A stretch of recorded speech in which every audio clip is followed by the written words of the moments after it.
Perfect. So let's go ahead and jump into the content for today. We are in part 2 of our SQEP series, and we're doing a deep dive on SQEP Phase 1. If you haven't joined us before, my name is Allie Trong. I'm the content lead here at SupplyPike, and I'm joined by the wonderful Stacy Tan, who is our VP of Retail Insights, and she'll be talking through the content today. For our agenda, we're going to talk about SQEP at a high level. So if you haven't seen our SQEP 101 series, we're going to do a quick synopsis of what SQEP is, and then we're going to dive into what the details of SQEP Phase 1 look like. We're going to talk through some defect deep dives, so looking into what those fines look like and how you can dispute them in high radius.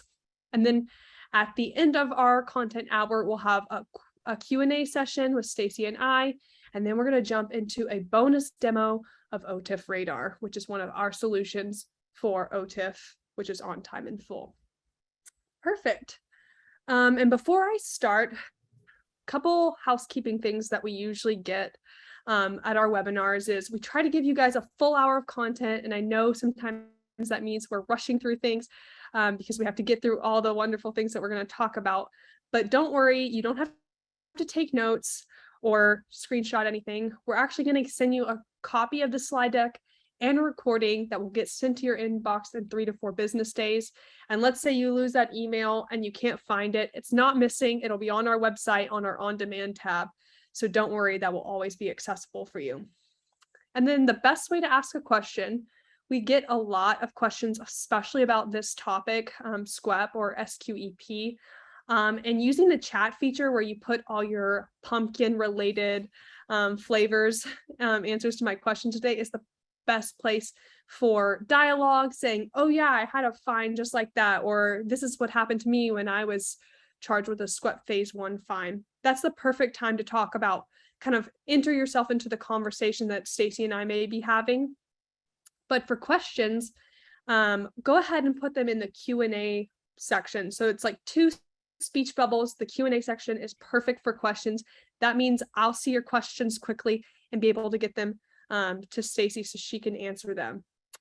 And with that, we will slide over to a little introduction to us. So if you are new to our webinars, you might not have seen this slide before, but if you've been on, you know the you know who we are. Our spiel. Yeah, you know who we are. Exactly.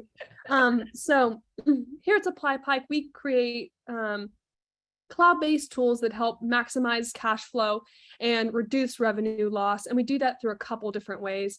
We do that with deductions, which are in Walmart, Target, and Kroger, and soon to be Amazon. Today, we're focusing a lot on Walmart because SQEP is a Walmart program. And something that Stacy always says that I love to reiterate is that we've got lots of logos up here. So come join the family of our customers who are saving money and time on deductions and OTIF fines. And with that, Stacy, I'll go ahead and kick it over to you to talk through SQEP Phase 1. Awesome. Thank you so much, Allie. Just wanted to echo Allie and say thank you guys all for coming to hang out with us on a still hot Tuesday afternoon. Just so you guys know, we're only accepting questions on pumpkin related food items today. So I'm kidding. If you guys have any questions as we cover the content today, you guys know, feel free to drop that in the chat or in the Q&A, and we'll make sure that we try and get to them as quickly as we can. So like Allie mentioned, we wanted to go ahead and kind of kick off our discussion today with a quick reminder and kind of level set on exactly what the SQEP program is, just because we may have had folks that did not attend our SQEP 101 webinar, and we want to make sure that we are all on the same page as we really deep dive into what Phase 1 kind of looks like for SQEP. So for those of you guys who may be newer to the space or newer to doing business with Walmart, SQEP or a SQEP is a newer compliance program that they announced in early 2020. For some folks, that have, been keeping their finger on the pulse for a long time, you guys are very, very aware of the program. But for some others, Walmart actually announced the program in 2020, but didn't really start levying fines in a really, really impactful way until late last year, early this year. So SQEP may be newer, or at least new on the radar for a lot of folks that are doing business at Walmart. But really quickly, in a nutshell, it stands for the Supplier Quality Excellence Program. And we're going to deep dive into what that means, what Walmart's goal is with it, and again, really hone in on phase 1 for the SQEP program, and talk about phases 2 and 3 later on this week, if that's something you guys are interested in learning about as well. So before we get too deep into talking about SQEP fines and how they're made up and what that looks like, wanted to really quickly again level set the difference between deductions and OTIF fines and SQEP fines. Again, if you guys are familiar with the revenue loss space, particularly with Walmart, you're probably already familiar with deductions and OTIF fines. SQEP, again, kind of new-ish, especially out of the 3. So very quickly, wanted to make sure that you guys can, again, understand the difference between the 3. You'll hear me say this a lot as a broken record, but when you know the rules of the game, you can play the game. And so I think it's really important to understand, again, kind of where each boundary starts and stops for each of these different programs. So deductions at Walmart usually refer to something called AP, or accounts payable deductions.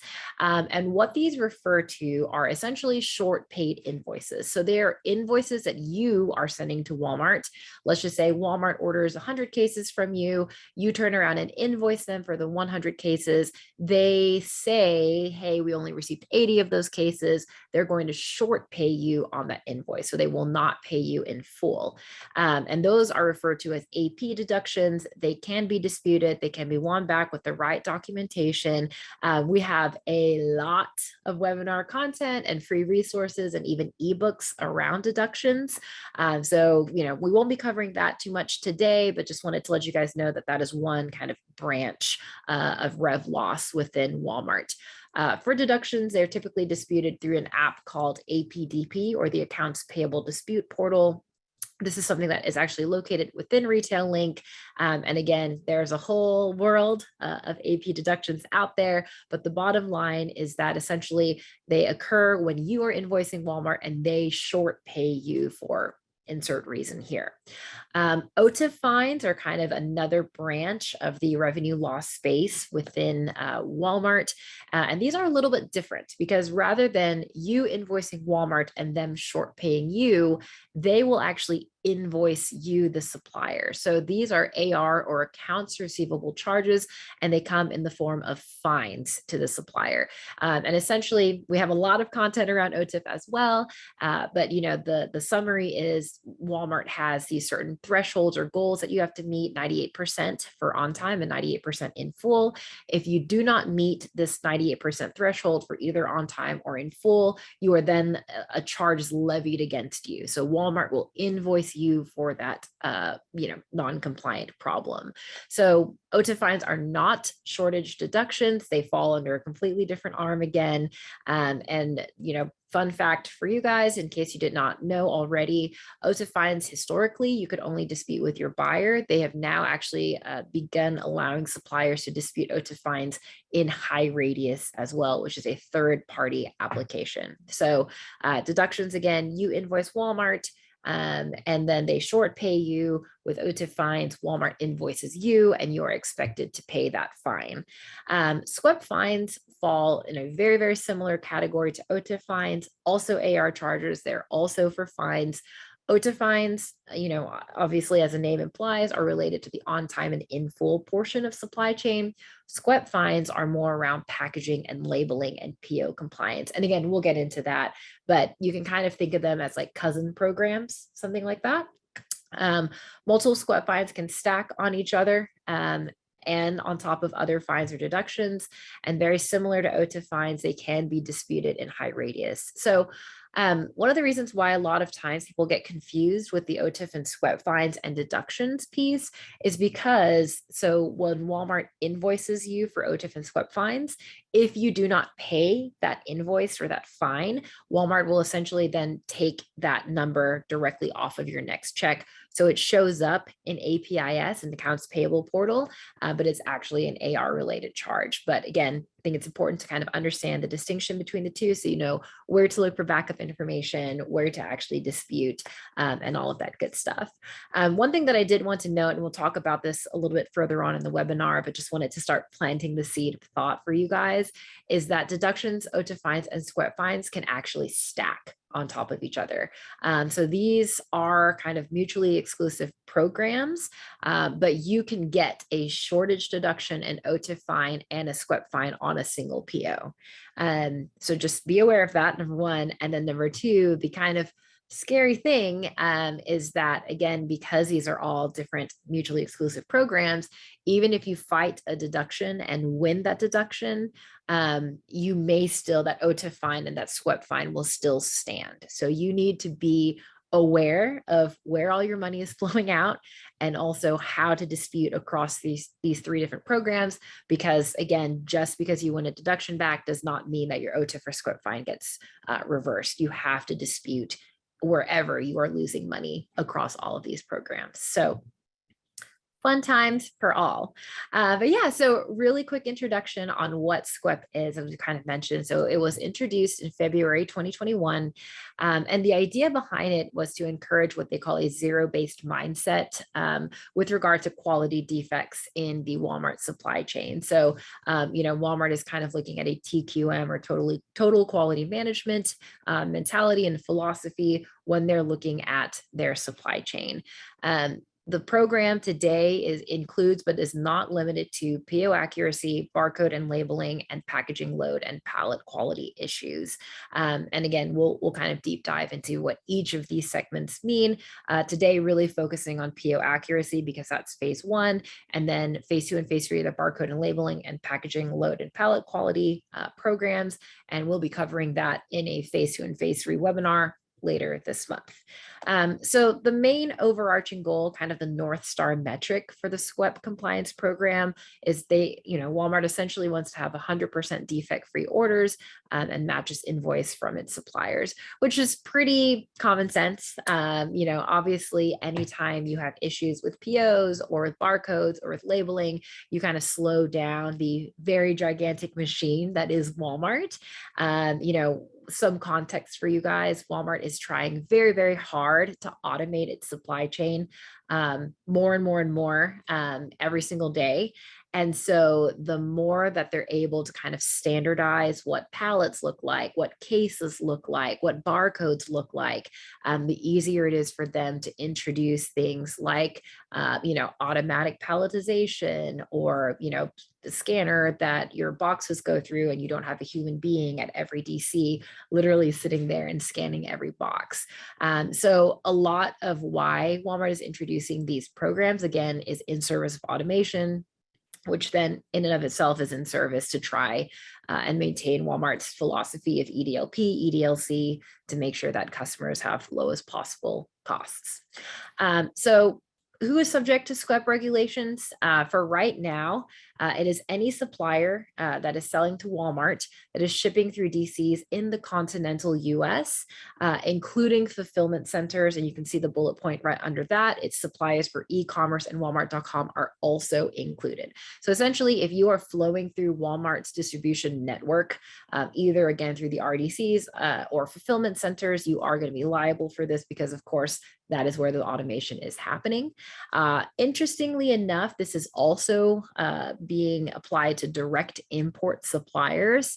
For right now, you do have, you're kind of subject to all of the SQEP regulations, with the exception of ASN requirements, which are those advanced shipping notice requirements, because obviously Walmart is taking ownership at the port in the country of origin. Another supplier that I think sometimes people get surprised by, because oftentimes they're excluded in a lot of programs, are if you are a DSDC supplier. So you're direct to store, but you're flowing through the DCs.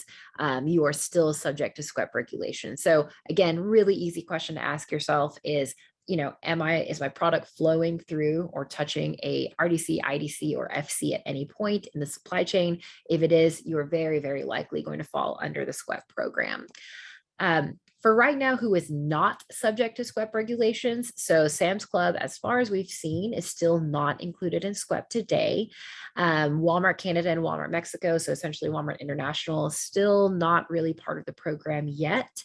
For right now, we've seen that Hawaii, Puerto Rico, and Alaska, so not part of the contiguous US states, are also being excluded. D99, D96. So obviously this is kind of Walmart internal departments. So you are not going to be subject to those SQEP regulations. And then DSD. So again, you're going direct to store. So not flowing through a DCU or an FC. So not included. And then DSV, dropship vendors. So if you're Walmart.com or e-commerce, but you're shipping directly to your customers and not, again, flowing through a fulfillment center, then you should be not subject to SQEP regulations today. We, again, as you guys know, if you've been to our webinars before, are always keeping a finger on the pulse of this. If any of this changes, we'll make sure to, either host a webinar, write an article, make sure that we get this information out there so that you guys are aware. So wanted to share with you guys too, kind of a high level understanding of what the rollout timeline has looked like so far. One key thing to note to you guys is that this is in Walmart's fiscal year terms. So fiscal year end 22 actually started in 2021. Walmart's calendar obviously starts in February and ends in January of the next year. So phases 1, 2, and 3 have already been rolled out so far. Phase 4 is the final phase of SQEP, scheduling and transportation. Right now, there's no official documentation saying when this is supposed to be rolled out. We have heard through the grapevine from multiple sources that it is looking like a Q4 rollout. So for Walmart, that would be November, December, January timeframe. But again, nothing official, but we wanted to kind of let you guys know that that is what we're hearing so far, so that we can start getting prepared for what that might mean if they do end up rolling things out in Q4 of this year. Okay, so cool. Now that we've kind of talked really high level about what the SQEP program is, we're going to go ahead and deep dive into phase 1, which, as you guys can kind of see here, is related to PO accuracy and ASNs. So one thing I did want to call out, you'll see that phase 1A is missing. And I had to check myself on this with the team. I wanted to make sure I wasn't going crazy. But phase 1A is really around item data accuracy. So if you guys are a current supplier to Walmart, you should probably already be using item 360 for item setup, and that is what phase 1A covers. There are no listed fines for phase 1A, which is why we're not covering it today. But 1A is basically around item 360, item accuracy, make sure that when you set up products to ship to Walmart, that they're set up correctly, UPCs are right, item descriptions are right, so on and so forth. Okay, so let's go ahead and dive into the PO accuracy part of phase 1 for SQEP. So for Walmart, when they're talking about phase 1 within the SQEP program, essentially they're looking at right item, right invoice. So the goal with phase 1 is to really address any defects that are occurring at or around the receiving process at Walmart DCs and FCs, particularly the relationship between the POs and those processes. So as we kind of talked about, Walmart is trying to automate a lot of their receiving processes at the DCs.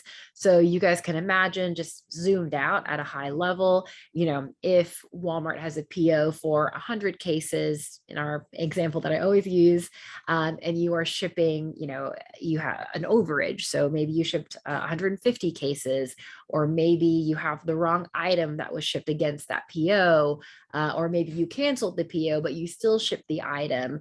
As you can imagine, that creates a scenario where the DC now has to stop what they're doing and essentially, do a little bit of digging to figure out what's going on.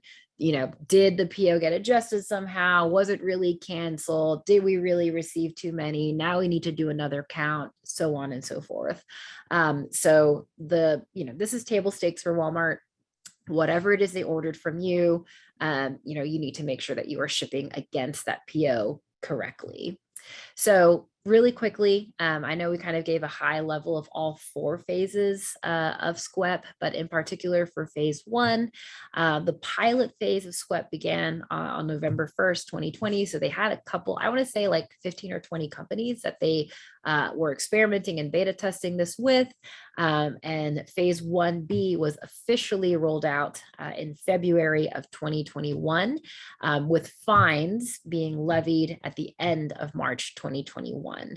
And then phase 1C, which is around ASN accuracy, rolled out in May of 2021, with fines beginning in June of 2021. Now, one thing that I want to kind of share with you guys as someone who lived through this last year, Walmart did issue a lot of fine waivers for SQEP in kind of the beginning and middle of 2021, just because, you know, unprecedented times TM. You guys have probably heard people say that a million times, but essentially, as we all know, supply chain was still, you know, reeling from the pandemic issues in 2020.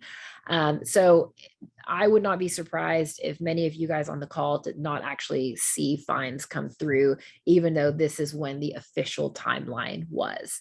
I believe, if I'm not mistaken, they started kind of getting rid of those fine waivers in like late Q3, early Q4, because that is when we started to hear a lot of noise from our supplier partners about, hey, I'm getting this fine. What is it? What does it mean?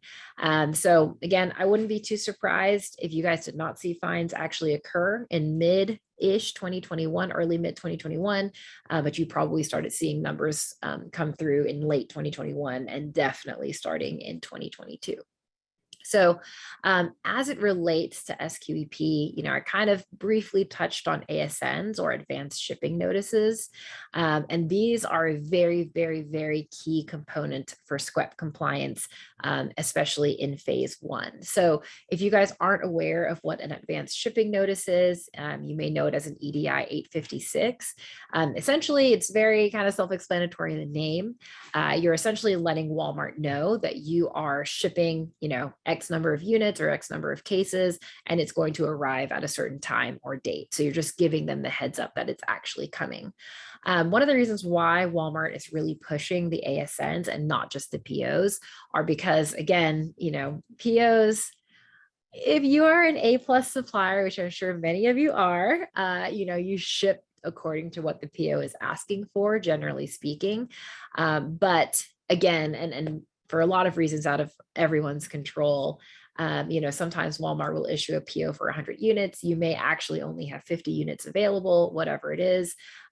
Without something like it, if you're not canceling on those POs, or, you know, letting Walmart know you can actually ship, they basically, when it gets to the DC, they're like, is this correct? This is a shortage. Should I wait? Should I close the PO? What if 50 more come later? Should I reopen the PO? So on and so forth.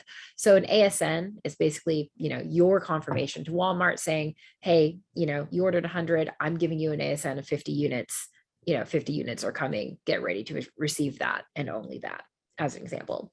So for ASNs, you know, kind of pro tip there is you want to try and send them to Walmart as close to the time of shipping as possible.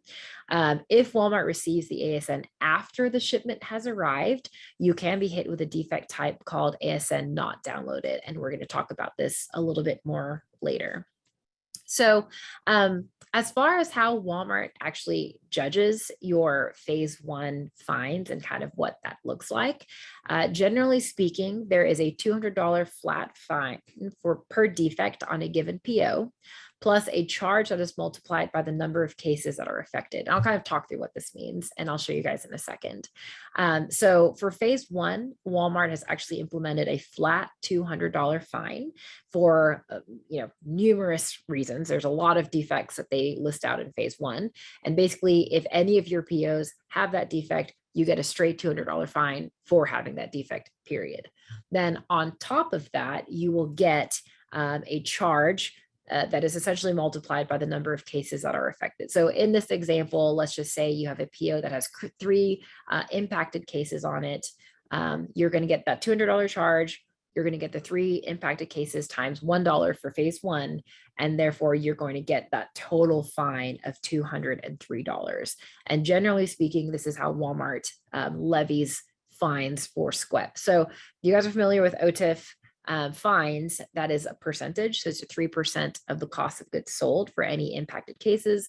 For SQEP, they are flat fees at preset numbers and amounts. And I will show you guys what that looks like in a second. So wanted to also share with you guys some of the different applications that are available, resources for you guys. So as you're kind of dipping your toe into SQEP and trying to understand better, what do all of these scores mean? How can I find out what these mean? Where can I get backup information? Where can I find this sort of stuff? These are really kind of the three main applications that I would look at within the SQEP realm. So the first one is going to be your SQEP scorecard. It is, so if you guys are in Retail Link, you should be able to just pull up your apps page and literally search for SQEP. It should show up. It'll look very similar to the OTIF scorecard. So if you guys are in OTIF scorecard at all, you should essentially know what that looks like. And it will give you kind of a breakdown of your defect percentages, your fines, your charges. Very similar to OTIF, it has a projected fine, an invoiced fine, and it does it across all three phases. Another app that is really important that we'll get more into during our phase 2 and phase 3 webinar is something called the Fix-It app. And this is where Walmart will actually provide backup documentation, particularly around the defects that concern phases 2 and phase 3. So friendly reminder, phase 2 and phase 3 are more around your labeling, barcodes, things like pallet compliance and stuff like that. So in the Fix-It app, you will actually get pictures if you do get hit with any fines. Let's just say Walmart says, oh, this particular case has a barcode issue. They'll actually take a picture of that barcode and post it in Fix-It for you to review. And, very similar with OTIF, kind of determine, is that valid, invalid, things like that. And the last app that I would make sure that you guys have access to is something called HighRadius.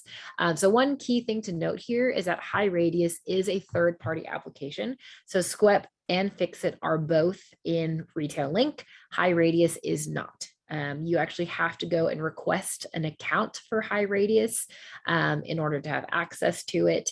If you are already disputing OTIF fines, then you should already have access. SQEP and OTIF both flow into HighRadius. But if maybe, again, you're newer to Walmart and have just started shipping and have never gotten a HighRadius account before, it is something that you have to request, and we can definitely share information on how to get an account if that is something that you guys need from us. Okay, so now that we've kind of level set, again, high level, what phase 1 is around, we really wanted to take some time to talk about all of the different defects that are listed in phase 1. There are many of them, so we're really going to only focus on 4 of the big ones that we've seen come through with our supplier partners. But again, we're going to give you guys exposure to all of them and then really deep dive into the 4 largest ones that we see. So, Ali kind of mentioned at the top of the call that we're going to be sending this deck as well as a recording of the webinar today to you guys. So don't worry about having to screenshot this or take notes or anything like that. But just for your reference, these are all of the different defects that fall under phase 1 for SQEP. So you guys can kind of see here, this is the description. So if you're in SQEP Dashboard, you'll see, these descriptions. If you get a SQEP fine, essentially.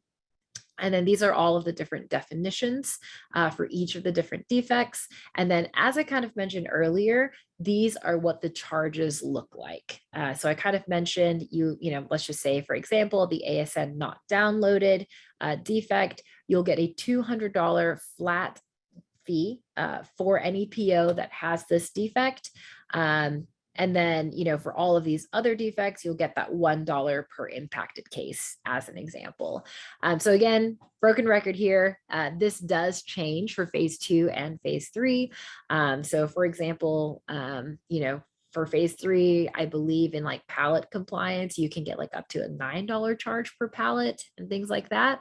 So again, really, really important to understand which defect you're being charged for. So then you can understand what the root causes are, and then also understand how Walmart is levying those fines against you. So again, we talked about phase one being all about PO accuracy and ASNs. So big one, obviously ASN not downloaded. You will see things like overages. So if you are shipping more than what Walmart ordered, item not on the PO. So kind of what it sounds like if, Walmart ordered item A and you shipped item B for some reason, wrong pack. So you have discrepancies between your vendor pack quantities, canceled PO, canceled lines. So if you're shipping on canceled POs or lines, Walmart's like, I don't know what to do with this. Recalls, withdrawals, date issues, ASN issues, parent-child item setup, so on and so forth.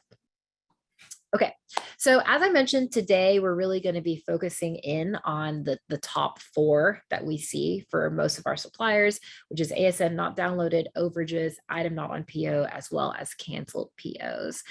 So let's go ahead and start with ASNs not downloaded. So as I kind of mentioned, this is far and away the most common SQEP defect type that we see, especially for phase one.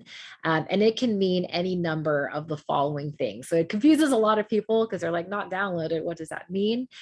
Essentially, it's an umbrella term for you did not send an ASN to Walmart. So in case, again, you guys aren't aware, it is a requirement now. If you're not already sending ASNs to Walmart, you need to start doing that. The ASN arrived at Walmart after the shipment, so kind of negates the point. So let's say your shipment arrived today and then you send the ASN tomorrow, doesn't really help Walmart. So they will consider that an ASN not downloaded defect. There are situations when Walmart can reject the ASN that you send and you don't submit an edited or an updated version. So you can send an ASN, but maybe Walmart says, oh, this is not accurate, or it's the wrong PO or whatever it is, and you're not sending an updated one. Essentially, again, kind of negates the point, and Walmart will say, we did not receive the ASN correctly.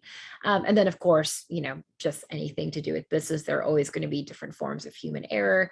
You did not transmit it correctly, you didn't hit submit, you sent in the wrong numbers, whatever it is. So how you can avoid this particular defect is really try and familiarize yourself with EDI 800 transaction codes.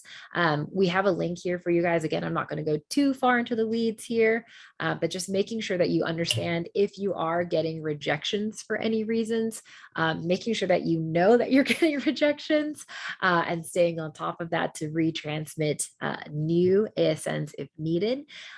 Watching out for any EDI 824s that you receive indicating that there was a problem with the ASN. As I kind of mentioned, there can be issues like an invalid GLN, missing improper or otherwise invalid EPCs, so on and so forth. So essentially, Walmart is saying, thanks for this, but this is not matching up with anything that we're seeing on our side. We're going to reject it. You need to send us an updated ASN. One of the things that I wanted to share with you guys, and I think, it's here in case you did not know, is that Walmart Retail Link actually has an ASN dashboard. So the Advanced Ship Notification Dashboard, it is an app. You should be able to get access to it. If you don't already have access to it in Retail Link, you should be able to just reach out to your Retail Link admin. They should be able to grant you access. And if they don't have access to it, then they should be able to just reach out to the Retail Link help desk and ask to grant access for that app. And it will actually show you the ASNs that you sent. It will verify your accuracy. It will give you information around root causes. It's just good for data retention and other things. So I highly recommend taking a look at the ASN dashboard if you're not already looking at that. Again, this is all kind of new for everybody. So, and as we all know, Retail Link is a giant maze. And so, there are just different resources that, I really encourage you guys to check out if you're not already looking at. Other kind of pro tips for you guys, as we kind of mentioned, try to send the ASN simultaneous or as close to the departure of the outbound shipment as you can. Make sure that you're always checking in with your EDI provider to make sure that they're correctly populating the information. And then you can also check for something called an EDI 997, which is Walmart's confirmation that they have actually received the ASN from you.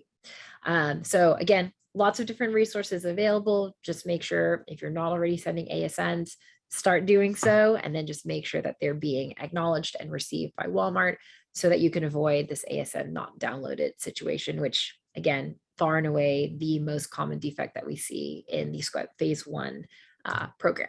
Okay, so next thing that I wanted to cover is talking about overages. So this is kind of what it sounds like, and how Walmart defines it is the PO line shipped exceeds quantity ordered. So really simple example, Walmart ordered 100 cases, you shipped 110 cases.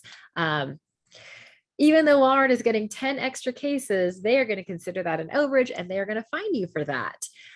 So why we like to call this out for our suppliers is because they can be very dangerous, because, you know, as you guys can imagine, they can be indicative that there's more than one error at play.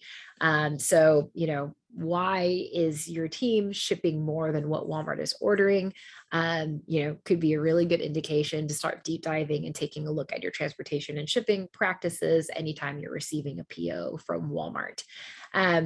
You guys will see at the bottom of the screen, it is unlikely that suppliers will receive compensation for any merchandise received that exceeds the amount ordered. Why we put that there is because if you guys have been doing business with Walmart for a very long time, like I have, you will remember a day when, you know, things happen, right? Overages happen from time to time. And if you did have an overage, you used to be able to invoice Walmart to say, oops, I accidentally sent you 10 extra cases. You know, here's the proof, either BOL or POD, whatever it is. We're going to invoice you for those extra 10 to get paid on it because we shipped you those 10. Those days are, you know, really becoming a thing of the past. Now, I will say with all things Walmart, again, if you guys have done business with Walmart for a while, you know, your mileage may vary. It depends on the department. It depends on the buyer. It depends on the program that you're in. So are there scenarios where you can invoice for overages still? I 100% believe that there are, but I will say as Walmart is really starting to clamp down on SQEP and really starting to clamp down on things like overages, those are becoming a thing of the past. So we always try to prepare you guys as much as we can for what is likely going to be inevitable, so that, you know, one day when Walmart says no more invoicing on overages, period, you aren't caught off guard, and that you know, you're ready to kind of adapt to this change. So just wanted to call that out to those of you guys who've done business with Walmart for a while, like I have. How to avoid overages. This is pretty, you know, kind of table stakes. Make sure that what you're shipping matches what Walmart is ordering. So Walmart orders 100, make sure that you're ordering 100. And, you know, obviously, again, this is going to be a lot more on the internal side, making sure that your processes are locked up, making sure that you have, you know, really, really strong SOP so that you can avoid kind of overages and shortages occurring wherever possible. Okay, so the next deep dive that we wanted to cover is essentially item not on PO. Walmart's definition of this is the item shipped does not match the item on the PO. So again, pretty self-explanatory defect. Essentially, Walmart ordered item A and you shipped on item B for whatever reason. And as you can imagine, you know, if Walmart receives item B, they're going to be like, I don't know what to do with this information. I don't know what to do with this item. You know, they essentially can't receive it. And now you've just shipped them, you know, 100 cases of product that you're probably not going to get paid for, and they're definitely not going to ship back to you. So, and in addition to that, you're going to get hit with a SQEP phase 1 fine. So you definitely want to make sure that you're keeping an eye on things like that. Again, this is going to be very similar to the, you know, overage situation. Just make sure you have a really strong SOP in place to make sure that when Walmart is ordering 100 cases of item A, you are shipping out 100 cases of item A. So we see this happen a lot when there are substitutions that are, you know, not clearly communicated or communicated quickly enough. So things like item swap is starting to happen, where, you know, buyers are updating mods very quickly or updating items very quickly. And essentially not everyone is looped in. So your sales team may know, but your warehouse team may not know, so on and so forth. So just making sure that everyone is kind of in lockstep anytime you're doing any sort of changes to your current assortment at Walmart. Okay, the last one that we want to talk about today before we hop into how you actually dispute SQEP fines is the canceled PO. This one's kind of interesting. Walmart defines this one as essentially you are shipping against a PO after it has been canceled. So let's just say for some reason you thought you didn't have enough inventory for this PO for 100 cases, you go ahead and cancel that PO. You do a little bit of warehouse audits and you find 100 cases. I'm not saying that's happened to me before, but that's definitely happened to me before. And your warehouse team may go, oh, great, we found 100 cases. Let's go ahead and ship them. It's going to be a very similar situation where Walmart, you ship those 100 cases, the PO has been canceled. The Walmart DC is going to say like, I don't know what to do with this. What do you want me to do with this information? Now, one thing to note is that there are ways to handle canceled POs. You can do things like PO edits in Nova to reopen a PO. But again, if you guys kind of zoom out and keep in mind what the goal of SQEP is, which is to try and minimize rework, it's try to minimize manual touches, it's try to minimize, those sorts of things. Can they reopen a PO and probably receive it in? Yes, probably true, but you're going to get a fine for it because, again, you've kind of stopped the flow, the workflow of the DC, and now they're having to kind of go out of their process to make sure that they can receive the POs that you canceled on, just as an example. So one thing that I did want to note too is that this defect is the result of shipping an order to Walmart after it has been canceled, not a supplier canceling a PO. So again, keep in mind, SQEP is really more around receipts and packaging and barcodes and things like that. Canceling a PO, that is something that falls under the in full situation. That would fall under the OTIF fines world. Whole other story there, but make sure that you guys kind of understand that it's not okay to cancel a PO, but you won't get a fine, a SQEP fine for canceling a PO. You will get a SQEP fine for shipping on a canceled PO. You may get an OTIF fine for canceling a PO, but again, different worlds. So just make sure that you're aware. So with this one, again, this is pretty self-explanatory. Always be aware, make sure your entire team is looped in on which POs are being canceled so that you're not shipping on things that are already canceled. There are times when Walmart themselves cancel orders, as I'm sure many of you guys in apparel, electronics, toys probably know. Walmart is canceling orders in a really, really big way for Q3 and Q4, trying to work through all of that excess inventory. So just keep an eye on those POs. Make sure that you're aware, because again, the last thing we want is either for Walmart to accept that merchandise, not pay you, or fine you for shipping on a canceled PO and you not getting that merchandise back because the DCs don't have time to do that sort of stuff. So make sure you know the ins and outs of Nova, check it regularly. We also have a couple of webinars on navigating Nova.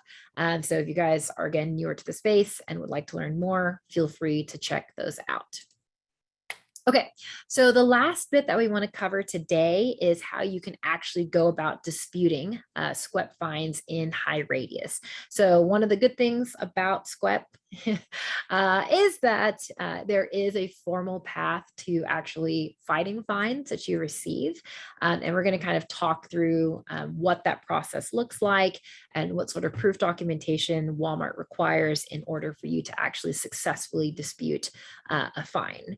So first place that I would start, just again, as we talked about, is make sure that you are checking your SQEP dashboard, because that is going to show you a list again of all of the impacted POs and PO lines, as well as the charges that you receive for those SQEP fines. And you can actually start to do that to do your research and figure out if you want to kind of fight any of those SQEP fines. So SQEP dashboard is kind of your jumping off point to start. From there, if you do find, essentially an invoice that you do want to dispute in high radius, this is the listed information that Walmart requires you to submit. So obviously the PO number, so which POs got fined, the item numbers related to those POs, the defect type, so kind of in that large chart that we talked about earlier. So was it an overage? Was it an ASM not downloaded? So on and so forth. The DC number, and then also the number of impacted cases.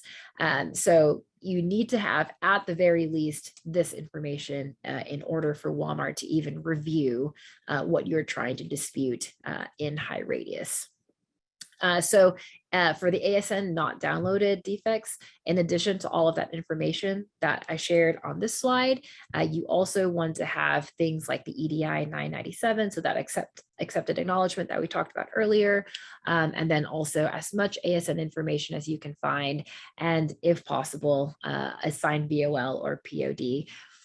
It never hurts to have this kind of information, just available. The more backup you can provide to Walmart, I wouldn't say the more likely it is that they will approve it, but at the very least, you're going to give them a lot more. You have a lot more ammo to go after and try and fight these particular fines.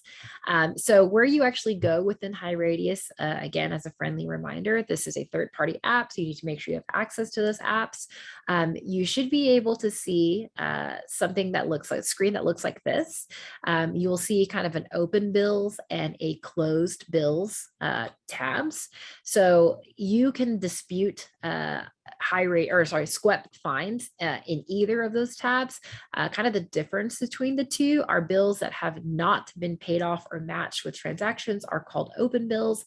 And then once those bills have been matched, they are marked as closed bills. So you should be able to go in and fight SQEP fines in either one, but just wanted to give you guys kind of what the distinction is between the two different tabs. From there, you're going to select the charge that you want to dispute. You can select and dispute more than one charge at a time, but essentially, very simple. You'll just kind of click the checkbox next to whichever SQEP fine it is that you want to go after. And then from there, you should be able to see you should be able to click this dispute button up here after kind of selecting which ones you want to go after. Once you hit submit dispute, you're going to be taken to a create dispute screen. Oh my goodness, long day. And then from there, it's actually a pretty simple process compared to like APDP, for example. But essentially, you're going to put in the dispute reason, you're going to put in the amount to be disputed, comments, if any, and then also upload any documents using the attachment area. So you can upload multiple documents. And again, those documents are going to be things like your any accepted acknowledgements, any BOLs, any PODs, and things like that. And this is sort of information that I would include in your comments if available. Now, one thing to note that I've seen a lot is that for the HighRadius process for both OTIF and SQEP fines, we see that our suppliers do a lot of interaction through email, which has been kind of interesting. So don't be surprised if you submit this information and then you get an email back from the Walmart team requesting, additional information, whatever it is.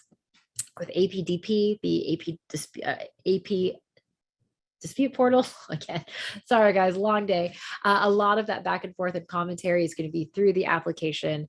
For HighRadius, we see some of it through the application. We see a lot of it through email as well. So one thing that I would also note is make sure that whoever's account it is that you guys are using, make sure that it is an account that you guys have access to and will have access to for a long time, just because the last thing we want to have happen is you guys are submitting disputes, for example, and let's say someone responds and it gets sent to an email address of someone that's no longer with the company, and you just don't know. And then, over time, those disputes get canceled out or they expire or whatever it is, all because you don't have the most up-to-date email address. So just kind of a small pro tip there, make sure that you're aware of which email address you guys are using to dispute and that you have access to that email address.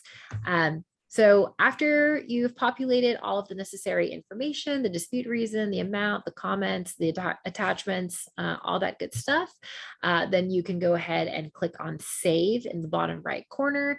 And that is the button that you need to press in order for your dispute to be filed. And it's, again, fairly simple process, but you just need to make sure that you have all of your information ready. Just so that, again, it's easier for the Walmart team to review and then provide their feedback, whether they accept it or deny it based on the information that you are sending. So from there, you should be able to then take a look at the disputes tab in high radius, and that will show you a list of any of your active disputes that you've already submitted. So you can check on statuses and things like that within this particular dispute tab. Okay, so last little bit that I want to talk about, and then we can kind of go into the Q&A piece, is we talked about this earlier on the call, but stacking fines is a thing. With the introduction of deductions and OTIF and SQEP fines, keep in mind again that you can be hit with 3 separate fines for any given PO. And again, SQEP fines do not negate OTIF fines or Walmart deductions. For one particular PO, you can get hit with all 3. And exactly what we talked about earlier as well. Keep in mind, again, because these all flow through different systems and through different processes, just because you successfully, let's say, disputed deduction, that doesn't necessarily mean that an OTIF or SQEP fine will be reversed and vice versa. So even if you dispute a SQEP fine successfully in high radius and you get that money back, you may still have to, or you will still have to dispute for that same PO for an OTIF fine or for a deduction or whatever it is. So yeah, kind of crazy times. Again, I know I'm a broken record and I say this a lot, but really, really important to understand where all your money is leaking, because it is going to happen if you're selling to Walmart, and then understanding how you can easily validate or invalidate, that revenue loss, how you can get the necessary proof documentation to fight that revenue loss, and how you can make sure that you're keeping track of, again, all of these different programs, so that you guys are making sure that you get every dollar that you are owed. Last thing that I wanted to talk about is also the Collect Pickup program, which is yet another new program that Walmart has just introduced. If you're a Collect supplier, we have a pretty new webinar on that we did, I think, just last week. So if you're a Collect supplier, I would recommend that you check that out as well, because that is yet another kind of hole in the proverbial bucket where Walmart can take money from you, the supplier. So just make sure that you are aware of that. Okay, well, I know Allie wanted to share this really quick in-person event with you guys. We're really excited about this one. Yes, I'm sending the link in the chat now. So if you want to check out the website, and I will send the Collect Pickup Program webinar here in just a second. But essentially, if you guys joined us in June, we had an in-person event about item swap, which is essentially a 1-for-1 swap on shelf that your buyer or your merch team can execute relatively quickly.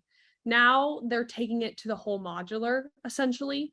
And we're going to talk with the team that is bringing quick mods to the shelf. And that is Josh Tubbs. And I believe some of his team members are coming, and they're from the Space Analytics and Assortment team at Walmart. So please join us in person. We are going to be at the Supplier Hall of Fame. It's right next to the Kellogg's building in Rogers, Arkansas. And come ask them your questions. If you can't make it because you're out of town or you don't live close to us, we're going to post that video pretty soon after the event happens. But I'm really excited for this because not a lot of suppliers that we've spoken to have had visibility to this. It's rolling out soon, and it's going to be happening. It sounds like across the box. So I'm really excited to hear straight from the source from the team that's rolling this out at Walmart. Awesome. We're really excited about that. And it's going to be an early one, but we got this, Allie. Yes, we are going to be drinking a lot of coffee. Ooh, okay. Whew. Perfect. So we will jump into Q&A, and I will be sure to share some of the links that people have asked for in that short time. But the first question we have is, if an ASN was sent for what was ordered, but not what shipped, will this be a fine? That is so there was an ASN was sent for what was ordered, but not what okay. I think maybe it's they sent the ASN for what Walmart ordered, but maybe what they shipped did not match the ASN. is my guess. And please correct me if I'm interpreting that question incorrectly. So that is a very good question. And if anyone in the chat knows, please feel free to chime in. I believe all Walmart is asking for is just an ASN that does get sent.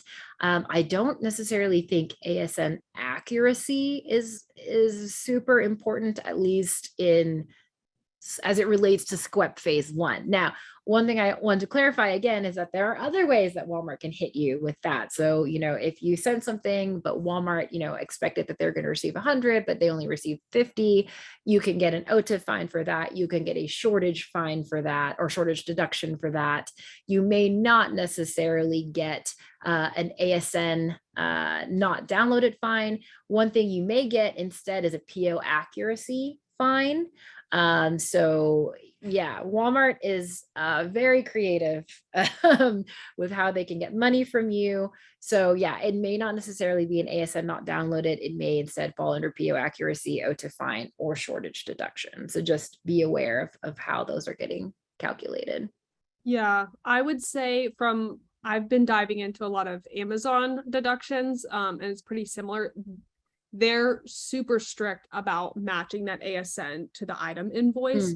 So to me, I feel like it would get hit somewhere, maybe under PO accuracy or some of the other places you're mentioning. But unless that's Walmart's responsibility or accountability for making that issue, I feel like, I feel like you're going to get dinged somewhere. Yeah. Perfect. Thanks for answering that. Yeah. We did have another question. It was in the chat. So let me scroll up and find this. David asked, I'm being charged for pallet quality and pallet build. Where can I get pictures and other supporting documents? That is a great question. So you should be able to get access to those pictures in the Fixit app. So that is another application in Retail Link. Again, if you go to the apps page, type in Fixit, you should be able to find that. And they have a whole list of what they call tickets. So you can actually go in, click into each individual ticket, and there will be pictures that are attached to those. Now, I personally have seen tickets and pictures around barcodes and labels, things like case quality and things like that. I have not, with my own eyes, seen pallet pictures. It's where it's supposed to be in. And again, if you guys, have seen those pictures in Fixit, please feel free to chime in. That is where they're supposed to be. But of course, it would be helpful to get kind of confirmation if any of you guys are seeing those actual pictures in the Fixit app. One thing that I would really, really recommend is to take a look at the Fixit app pictures. And why I say that is because we have run into situations where suppliers are getting fines off of items that are not even theirs. Sometimes it is a rare-ish occurrence, but we have seen it happen where they'll actually open up the pictures and then it'll be, for an item that falls under a completely different supplier altogether. So I would really recommend taking a look at your Fixit pictures if you're not already doing that. And one other thing that I know, we're going to cover at our webinar on Thursday is I have heard that in order for you to dispute phase 2 and 3 fines, so part of the Fixit process is, in addition to reviewing your pictures, you actually also have to submit something called a corrective action plan, or a CAP. And Walmart is saying without a CAP, they will not even look at waiving those phase 2 and phase 3 fines.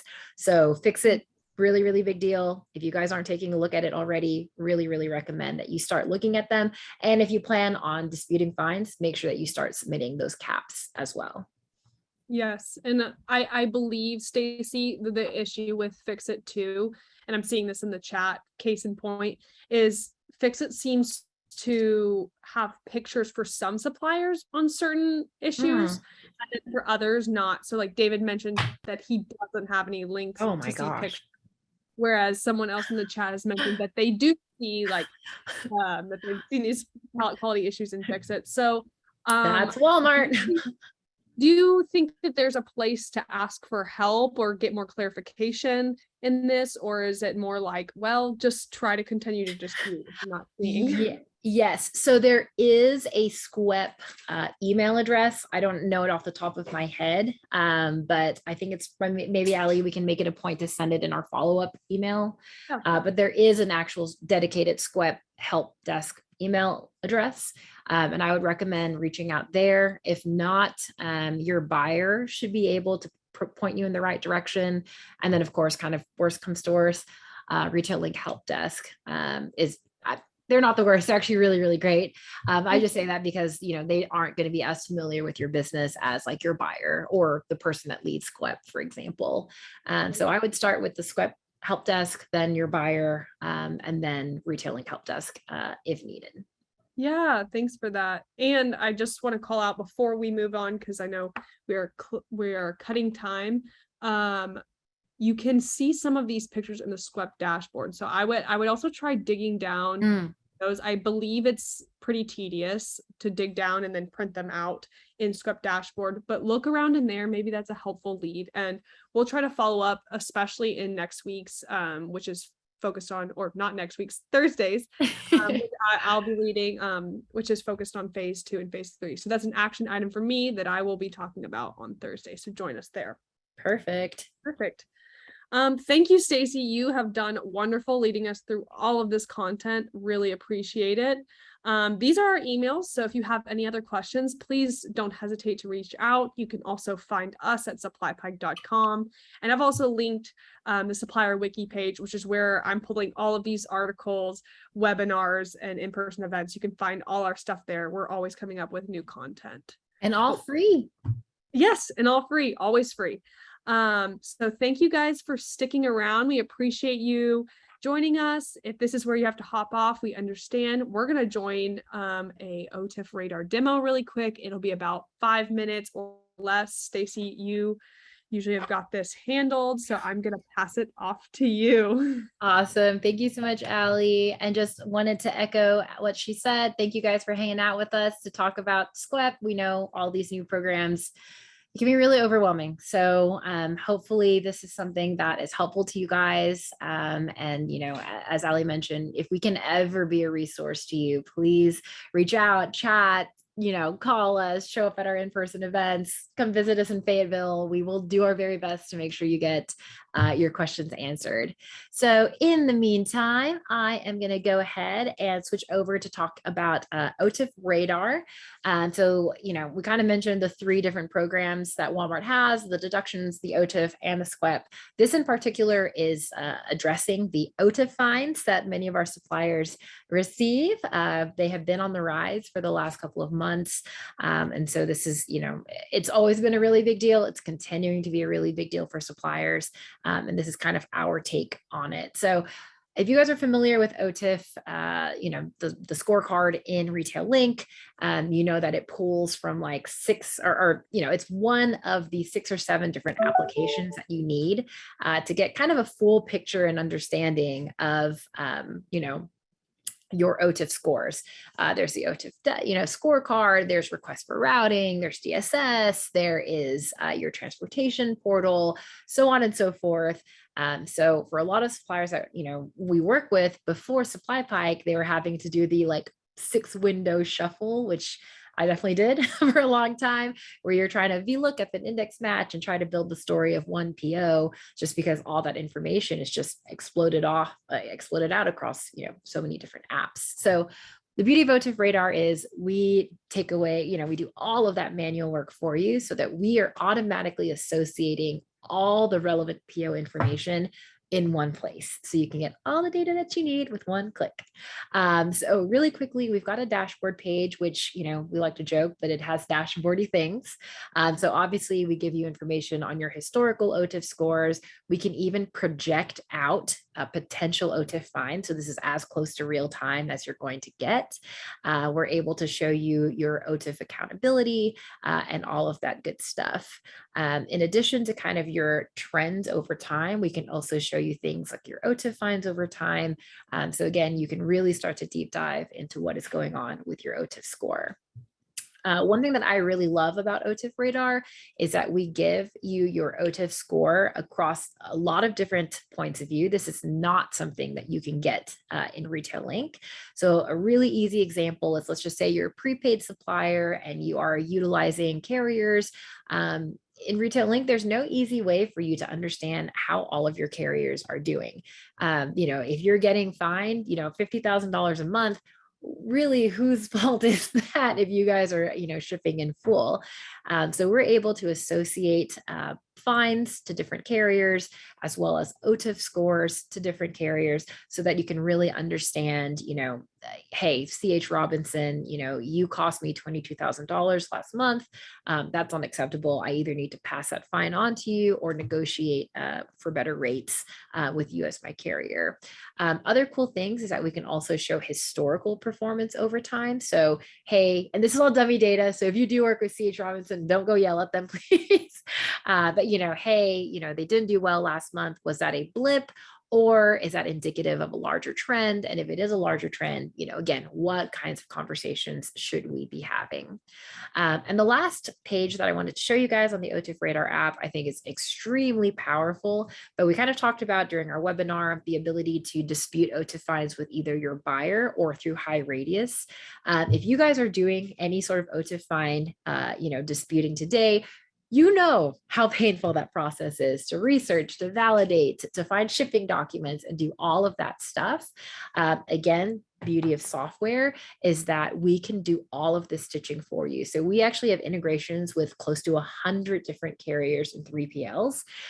So if you do want to ever dispute any OTIF fines, you can just come to the app, kind of select which POs you want to dispute, and literally hit one button. And we have two options: either send it to your buyer to get that disputed, or send it directly to HighRadius. And it is taken care of. It's literally one click. So yeah, it's pretty cool. It's pretty powerful. We work with, as Ali mentioned, over 400 different suppliers, and have helped them win back quite a bit of money. So if any of this sounds interesting to you, one thing that I always recommend, and last thought that I'll leave you guys with, is we do offer a free trial, a 2-week free trial. And why I think it's so powerful is because we will actually pull your data into the app. Obviously, all of this is just kind of dummy data and what does it really mean? But it really, really starts to become concrete and impactful when you can look at your data through these lenses, and we will actually call out opportunities for you. We'll tell you, hey, go after this fine. This is invalid. Go get that money back. And we've actually had teams literally win back money during the trial period before even talking about what working with SupplyPike long-term would look like. We actually allow you to do trial disputes when you're on the trial with us. So yeah, I would really recommend checking it out and pulling your data in. If it's something that sounds interesting to you guys, I believe, Ali, if I'm not mistaken, we provide information on how to sign up for a trial in our follow-up emails. And yeah, super easy process. Yeah. Yes, thank you, Stacy. And yeah, I know it's not SQEP, but OTIF and SQEP, like you said, are kind of cousin compliance programs. And a lot of times you might get dinged with an OTIF fine that will also be a SQEP fine. So thank you for walking us through the OTIF Radar demo. And we hope to see everybody on Thursday when we talk through phase 2 and phase 3. Have a great rest of your Tuesday. And thanks, Awesome. Stacy. Thanks, guys. Bye. Bye.